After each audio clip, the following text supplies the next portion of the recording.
So we're on the left column of page Lamed Beis. And you'll see towards the bottom, the last two paragraphs, Yitur v'chatzitzas begodim. So we've been talking now for a few days about Big Day Kahuna that were disqualified, and the Kohen did the avodah while he was wearing disqualified Big Day Kahuna.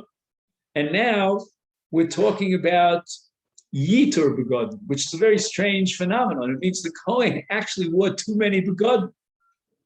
Now, I daven in a minyan here in this neighborhood with the Sfaradim in the morning, Hanetz, and the Shatz wears, on top of his talus, he wears a coat. It reminds me of an Ashkenazi chuppah, from Germany. Have you ever seen that? Where they put on the kiddle on the chassan, and then on top they put on a coat. I don't know if you've ever seen that. Anyway, and if a Kohen would do such a thing and put his coat on top of his big day kahuna to keep himself warm, it would be a problem of what's called yitur begodim. It's bad enough if he has less than the number of begodim that he needs. If he adds an extra beged. In other words, he's got to wear those begodim, those 4 begodim, and only those 4 begodim. He can't add an extra beged. Now, God, I'm looking at you, you're wearing a mask. I don't know if you could do the avodah. And I'm using this as a serious question because maybe a mask is called a beged. I'll give you another example. Let's say, you had, a wound of something, and you want to put a bandage over your wound. I know. Yeah, a cloth bandage would be an extra beged. I don't know what eyeglasses. What's the status of eyeglasses? Because on Shabbos, but they probably had some, to protect the eyes. But the point is, she bought a base on English because eyeglasses. Let's say there's no eruv on Shabbos. Am I allowed to wear eyeglasses in the street on Shabbos? What you say about that? I did. We all did, right? I mean, by the way, what happened to me, I don't know if you ever had this experience. If you're in Europe, for example, on Shabbos, let's say you're in Barcelona, Spain. This happened to be in Barcelona. And I noticed the Israeli was carrying his talus to shul. Okay. He never, it didn't occur to him there was such a thing as carrying on Shabbos. Well, I was brought up in Manhattan, so in Manhattan there's no eruv. I grew up. I only became religious in Israel. So when did I first go eruv in my house? I moved. Really? My apartment building was outside the area. 3 meters outside. Well, so you couldn't carry on Shabbos. So what's the deal with glasses? I don't know. If you're going to tell me I'm allowed to wear my glasses, which I did in Barcelona, then the answer is it's called a beged. I'm wearing it as a malbush, which would then how could a Kohen wear glasses when he does the avodah? I don't know. I'm just throwing out ideas, So with Divrei Rambam, the figure sustaining mavur shemiyutar begodim chayev misa. And again, we've been investigating over and over again, time and again, what's the relationship between the psul avodah and the chayev misa? And we very often find that it's not haba hatalia, it's not a package deal. You could have one without the other in both directions. The Rambam seems to assume that just like if you wear an extra beged, your avodah is disqualified, so too you chayev misa for doing such an avodah. They have a different text in the Rambam. The Eino chayev misa. They have the opposite text of it. Now, he has something important here. First of all, we should know that who has this alternative girsa that you're not chayev misa according to the Rambam. That's the Knesset Hagdolah. So Knesset Hagdolah lived about almost probably now 400 years ago. And he was a prolific writer, Sephardi. I think I have the entire Knesset Hagdolah from Venice. I think I have. No, I'm missing 1 or 2 volumes. Yeah, it's a massive work, very important work. His last name, I believe, if I remember correctly, was Ben Viniski. So if you know anyone by that name, he might be a descendant of the Knesset Gadol. But I'm more interested in the previous footnote, which is Tafresh Samach Ches. He says, check out the Rambam in the 8th parak of Klei HaMikdash. Re'ei Sham, Shemin HaMechnasayim ve'avneitim ayu osim psilos. Oh, so this is really relevant to our discussion of yesterday, but I don't think we got to it. The question is, we said that yesterday there's something called mitushtoshim u'michuchakim. That's when the big day kuna become rubbed out. And the question is, what do you do with those begodim at that point? You can't wear them as avoda for the purpose of avoda. So he says here that the Rambam tells us we would take these worn out begodim and they would use it to make wicks for the menorah of the Simchas Beis HaShoel. So that's a way of using something that is endowed with Kedushas Haguf, that has the status of a klisharis, but it's no longer functionable. So what do you do with it? You don't just discard it. Have you ever heard of something called Tashmishe Kedusha? Like, let's say, for example, a mantle, that we use to tie up the Sefer Torah, the belt. So that's called Tashmishe Kedusha because the Sefer Torah has inherent sanctity. And to use that mantle as a belt around your body would be prohibited because it has that higher level status. So what do you do with Big Day Kahuna? Shebalu, balu means they're now disintegrated and you can't use them anymore in the context of avoda. So Rambam says we what's the word I'm looking for? We redirect them, but there's another word. Anyway, we use them for, we redesignate them for wicks for the menorah during the Simchas Beis HaShoel. Big Day Kahuna. So there's one thing, if let's say he puts on 2 avnates, or a Kohen Gadol who puts on 2 mitzvahs, or he wears 2 hats, or he puts a ksonis on top of a ksonis, but the sign on top of the sign. But what if he puts another beged, a beged chol, like we spoke about before? He puts on a coat. Bishalmi nechleku amoraim im yiter begadim hu dakim hotsu b'bigdei kahuna atzmon k'od shnei avnativ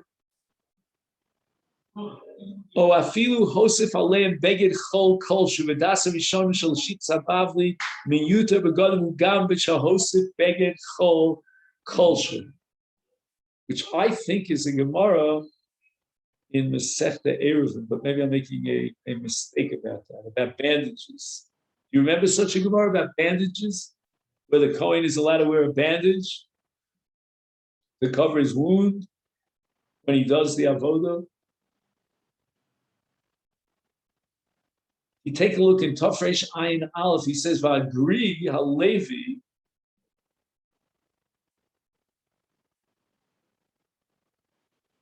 not sure who that is stopping because in Kohen Hedjed Hosef al Gadol Big Day Kohen Gadol. Oh, this is it.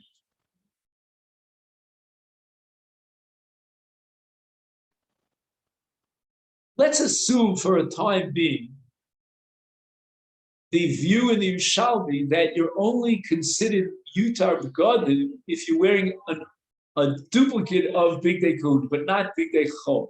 What if a Kohen Hedger wears an extra beged, which is not a beged for a hedger, it's a beged for a Kohen Gadol? As far as the Kohen Hedger is concerned, it's not a beged, it's Big Day Chol. And the Gri, whoever he is, vacillates about this point. Fascinating. This has got to be one of the most profound,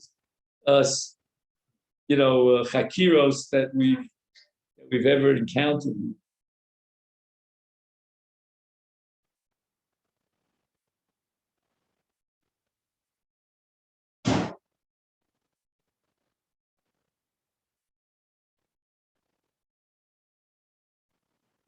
Now, I'm not sure what he means here in Tafresh Ayin Gimel, Shir Sholosh Al Sholosh. Hemar b'Gemara l'gabi yitur b'godim. I see what he means. Gemara in Eruvin vacillates about what's the minimum size of the extra beged. You follow? What are the dimensions, the measurements of this piece of cloth? For example, let's say the Kohen, throws on a patch that's this small. So the minimum size is equal to the minimum size of a beged as far as Kabbalah's Tumah is concerned, which is called Shalosh al Shalosh Etzbos. It's really a patch that could only be used. You remember the old days when you had a rip on your pants, on your jeans, for example, you put a patch on, you sewed on a patch, or your mother. But, today, if you have a rip on your jeans, why bother sewing it up? Already old. I don't either. But we're different. Right. I think the covered under the dignity of man has gone down over the years. But anyway, so it comes out that if the Gemara is using a shear of shalosh al shalosh, then by definition we're talking about a big day chol, because none of the begotten that the Kohen wore are that small, a little small patch.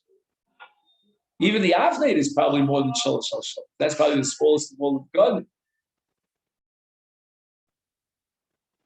So who brings this proof that even big day chol come on the Yitur Begadim? It's Mari Korkus. Have you ever heard of him? He was one of the Jews who was expelled from Spain. It's now a little bit more than 5 centuries ago. And he's most famous for his work on Zroim, on that part of, but he wrote also extensively on Kodshim.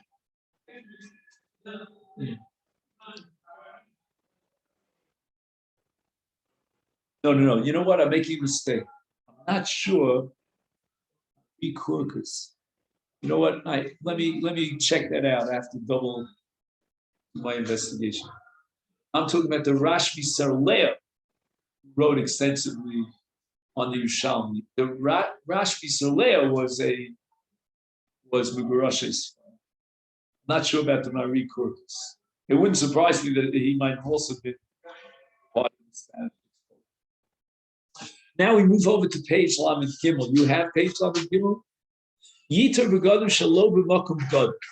Now, we're adding an extra beged here, which is not a good idea, but where is he wearing this beged? Rabbi Yochanan says that if he wears it in a place, like, for example, a bandage that he puts around his hand, he's got some sort of a wound on his hand, and he covers it with a piece of cloth. So Rabbi Yochanan says there are no begadim that you wear on your hands. Although there are gloves, and we'll have to see, according to Rabbi Yochanan, what's the status of gloves. But barring gloves, you don't wear begadim on your hands. And now he's wearing a bandage on his hand made of cloth. So Rabbi Yochanan says that's not called mechus, that's not called yitur begadim. That's not a levisha. Levisha for yitur begadim means you wear it in a place of a beged. And Reish Lakish disagrees. He doesn't tell you who disagrees. But l'shitas hacholkim yeshbo mitshum yitur begadim. Tofresh ayin. What does it say there? Hey. Rav Yehuda. Oh, okay. I thought it was Reish Lakish. Rav Yehuda. Second.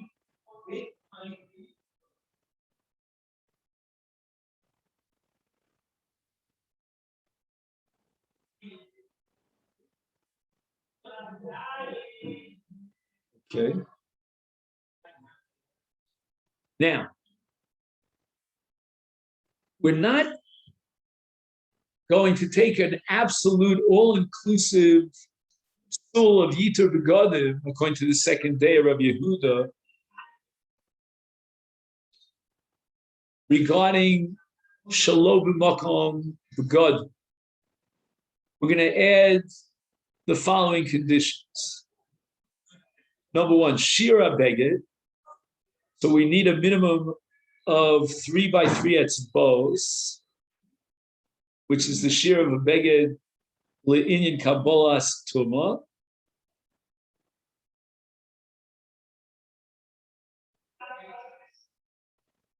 Just I figure out is Zvachim. Remember this from Spark, either Shabbos or Erev. It says it's on Yud Tes Amid Aleph. We should really keep a little shas.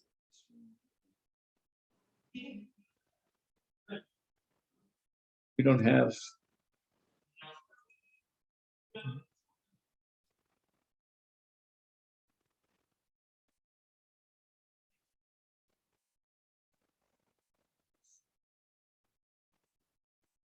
Do you have? Like I have a sifter. Let's see if it goes up to your test. Just check something out here. Sounds like he's referring to Zvok. If that's right. Oh yeah, it's Zvokin. How do you like that?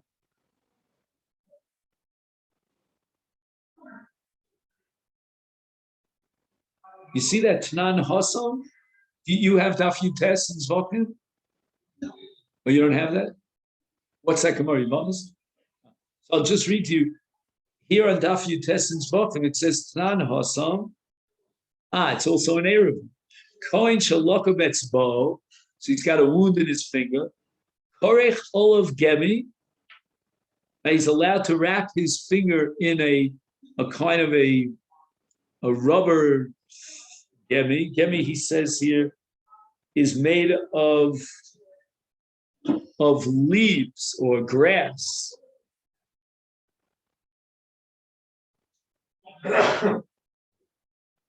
And the Gemara asks, Omar Rabbi Yehuda Brei Rabbi Chia, Lo Shanu, you want to allow the Kohen to wear a Gemi? That's only because a Gemi is not a beged. It's simply some sort of medicinal grass. Aval tziltzul katan, if he wraps around his finger a chagorik tana, a small belt, meaning it's made of cloth, not of grass. Avi yitu begadim. Rabbi Yochanan Amar lo amru yitu begadim ela b'makom begadim. Aval shelo b'makom begadim. He's wrapping it around his finger. Lo avi yitu. This is really fascinating. Now, again, it must be that Rabbi Yochanan allows wrapping a cloth, even a tziltzul cotton around your finger, if it's on his left hand. It can't be on his right hand, because forget about Yitzhak Godin, then it would be a chatzitza. If a kohen wants to do the avodah with gloves on, that's possible. Okay. So that's number one. So we have a sheer beged of gimel al gimel etzpos. Number two, tziltzul katan. It's not a gemi; it's a belt made of cloth. What would be a good word for that in English? When you cover a wound with a cloth, a gauze. Okay.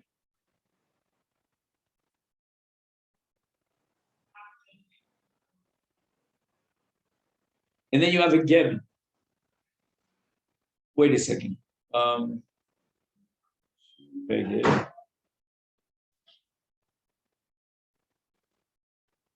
It's strange the way he presents it. Okay, so sheer beged is sort of powerful, meaning it's either less than gimel and gimel, and then it's not yitur begadim, or it's more than gimel and gimel, and it would qualify as a candidate for yitur begadim. Tziltzul katan would be yitur begadim if it's got gimel and gimel, and gemi would not be a yitur begadim, even if it would be gimel and gimel. Okay. You follow what I'm saying? You look at the list here, you get confused. It's a bit confusing. Because in the case of Tziltzul Kata, we said it would be Yitur B'Godim. In the case of Gemi, it's not Yitur B'Godim because it's not Roy Liel Speget. Gemi is not a Beged, it's grass. You're putting grass.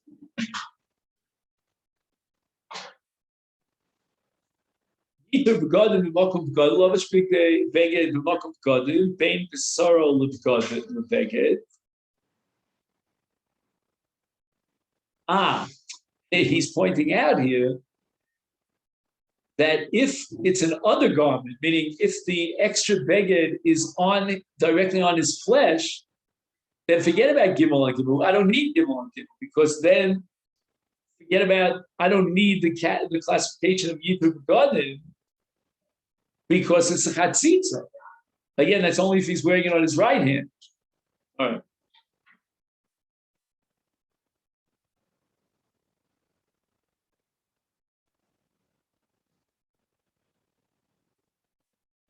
How do we know that chatzitza pasul avoda? Because the Torah says u'michnesei bad yilbash al b'saro. So the begadim have to be directly in contact with his flesh, without any interpose, anything that that separates. Now he has a footnote here, Tofresh. It's a little bit erased. But it should say Tofresh Ayin Vav, the third footnote on the page. L'das Harambam Psul Zeh B'Lovash Beged Shol Shalom B'Makom B'Godim Eino Midin Yitur B'Godim El Mishuma Posuk Al B'Saro U'Levesham Shal Vishas B'Saro Yavak Me'Osa B'Godim Shal Bigdei Kudu V'Lo Begedach. According to this insight in the Rambam holds that if you have a beged that is 3 by 3, but he wears it in a place that's not B'Makom B'Godim, that's not Yitur B'Godim. That's a psul of Al B'Saro. Now in Tofresh Ayin Zayin, he says that L'lishna Kama de Gemara Shom Kach Mefurash B'Divrei Rabbi Yehuda. Okay, so it's explicit that a tziltzul kata would be Yitur B'Godim according to Rabbi Yehuda. But L'lishna Basra, Rabbi Yehuda lo Omar came b'mefurash mikol makom nokta haGemara b'dvarav came that tziltzul kata chashuv Yitur B'Godim. Okay, fine. I don't know if that footnote is so relevant to our discussion.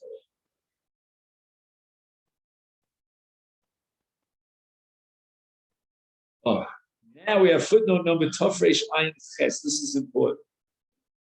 In Yiter B'Godim, B'Makom B'Godim, but Mi'al HaBeged. Yeah, it's where he would normally wear a beged, but it's on top of his Bigdei Kahuna, and it's not a Chatzitza. Re'ei Be'emena Azul, Klei Migdash, Perik Yud, the Im, Yiter B'Godim, Bein Beged L'Beged, Re'ei Beis Halim. So there are a number of different outstanding questions here about Yitur B'Godim, one of which is if he adds an extra beged on top of his beged. I'm not sure I understand that so well because, Adarabah, that's exactly what Yitur B'Godim is. If it's underneath his beged,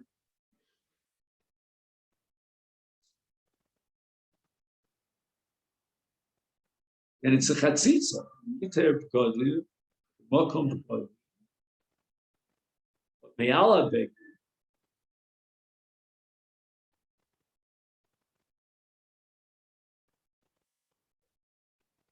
I don't know. To me, that's exactly what Yitur B'Godim is. It's Me'ala beged. If it's Bein B'Sar beged, I don't need Yitur B'Godim. Then it's a psul of Al B'Saro, meaning of Chatzitza. This I don't understand what he's quoting from the other one.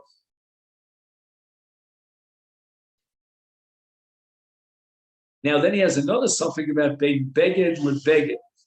So that's not a psul of Al B'Saro, meaning Chatzitza, but it's also not Yitur Begadim because it's hidden under a top beged. So he's wearing a bottom beged, which is Big Day Kahuna, and then he wears another beged.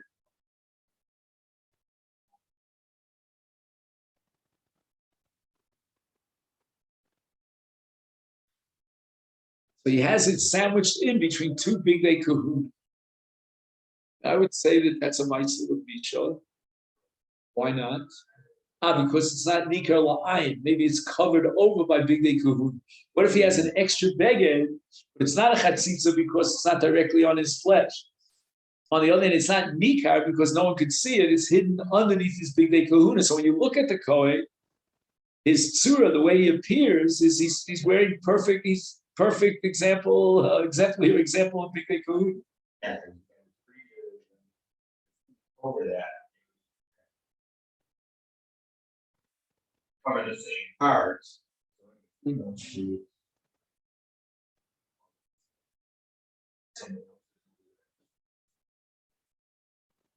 really got you mean it should be a chatzitza for the outer big. Yeah, he's got the two pieces that I hear it. they're really thick. That's a good point.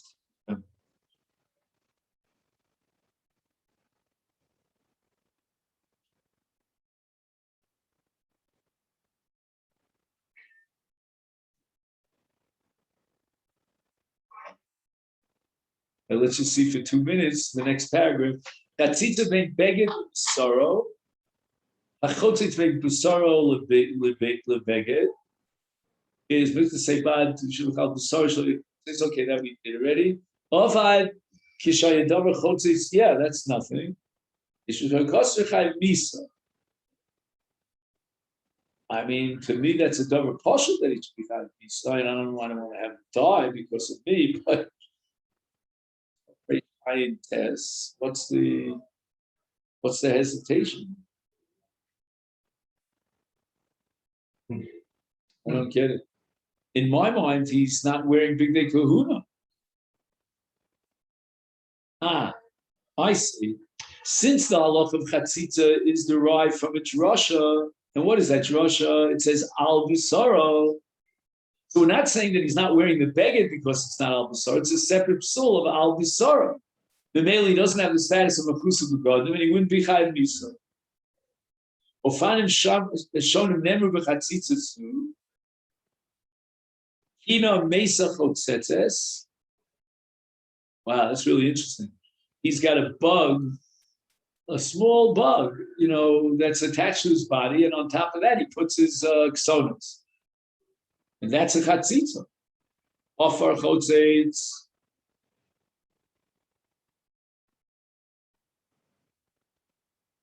I guess when he says offer, he means anything like what's it called? How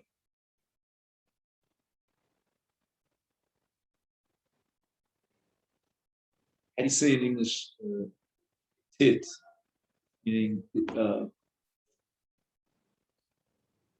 not clay. Another word. You ever walk by sometimes a building site, you get hit by, one of these like almost like clay that gets attached to your beged.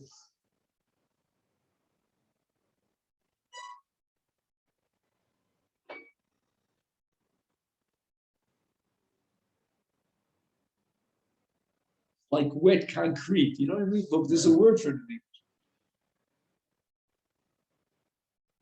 Steve, where the dictionary is right behind you, behind that wall. Right behind that wall, but on the bottom, alcohol. You give me a Hebrew English dictionary. I just the actual what it's made of, or yeah, there's a word for it in English. No, it's like you ever get it on. It's very upsetting when you get it on you. All right. Let me see. That's a Hebrew English. It should say alkaline, but what is this? Yes. All right, I'll try it. This is the first volume. Because Jasho is usually in 2 volumes. But I mean, just give me an alkaline. It's good old Hebrew English dictionary that we used when we were kids. See if we can find it here. Because he's usually into Aramaic. This is a word of okay.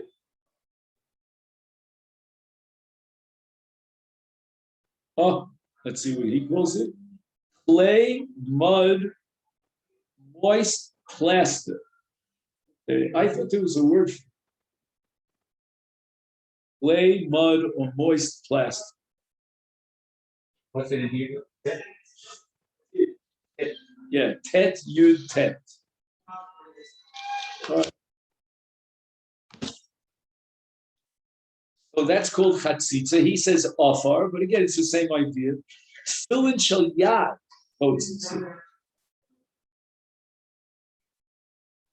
Okay, what's the chiddush here? Tafresh. Okay.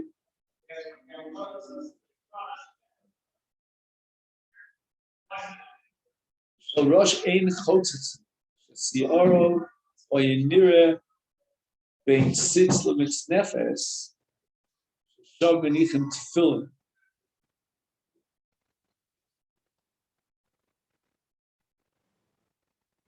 So the Kohen Gadol is wearing a mitznefes and he's wearing it sitz.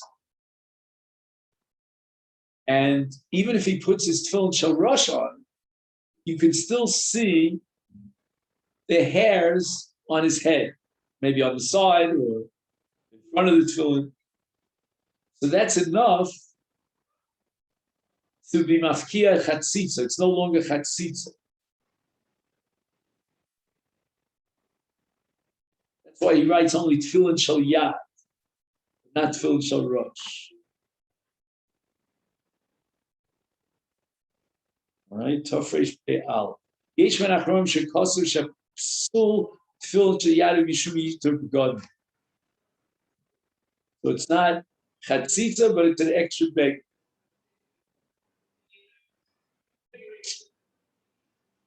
Karen always says, even we should chatzitza, ech kos v'sheish chatzitza b'tefillin shel rosh.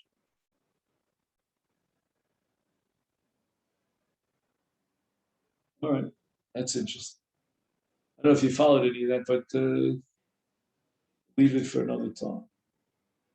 Istapka, Agmar istapka b'chatzitzas kino v'chaya. Kino chaya. Oh, what if he has a bug that's alive? B'nichnas lo ruach b'bigdo. What if wind went into his beged? B'vdilas habasar, right? He's got a wind pocket, an air pocket between his basar and the beged. V'chein b'nichnas lo ruach b'bigdo v'mokom beis hashechi. And he could go into his armpit, the avak ofar. Okay, I don't know what the suffix is about that, but this yellow vein. Oh, what if he puts his body, his own hand, separates from the beggar, let's say the Messiah in his booth. But Niman to Bellisman, beg. What if there's a thread, that's sort of hanging? Yotza sorrow min arosh b'nichnas bein bigdol l'sorrow.